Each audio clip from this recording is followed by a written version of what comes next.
মুখ্যমন্ত্রী সতর্ক করলেও বাংলা আবাসের টাকা ঢুকতেই ৬০০ টাকা করে কেটে নিল নদিয়ার পঞ্চায়েত। এমনই অভিযোগ উঠল নদিয়ার দেউলি গ্রাম পঞ্চায়েতের বিভিন্ন এলাকায়। বিষয়টি জানাজানি হতেই বেশ কিছু কুপন পঞ্চায়েত জমা নিয়েছে বলেও অভিযোগ উঠেছে।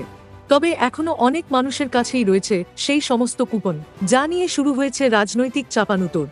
মঙ্গলবারই মেদিনীপুরের প্রশাসনিক সভায় মুখ্যমন্ত্রী মমতা বন্দ্যোপাধ্যায় মনে করিয়ে দেন, সরকারি প্রকল্পের সুবিধা দেওয়ার জন্য কেউ টাকা চাইলে সোজা থানায় গিয়ে এফআইআর করতে। মুখ্যমন্ত্রীর এমন কড়া মনোভাবের পরেও যে অবস্থা পাল্টায়নি তারই প্রমাণ মিল নদিয়ার দেউলি গ্রাম পঞ্চায়েতে। নদিয়ার দেউলি গ্রাম পঞ্চায়েতের রুসল্লাপুর এলাকায় খেটে খাওয়া মানুষের বাস। বেশিরভাগ মানুষই টিনের চালের বাড়িতে বসবাস করেন।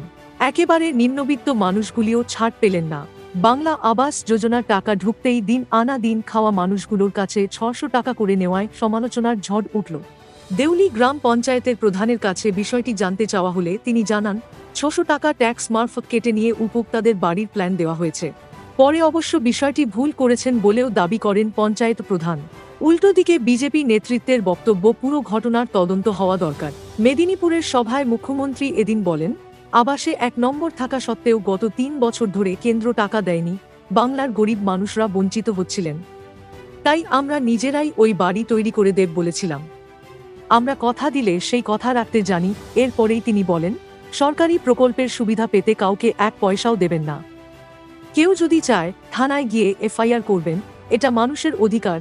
যেদিন মুখ্যমন্ত্রী মেদিনীপুরে এই কথা বলছেন, সেদিনই নদিয়ায় সামনে এল বাংলা আবাস যোজনার টাকা থেকে ৬০০ টাকা করে কেটে নেওয়ার অভিযোগ।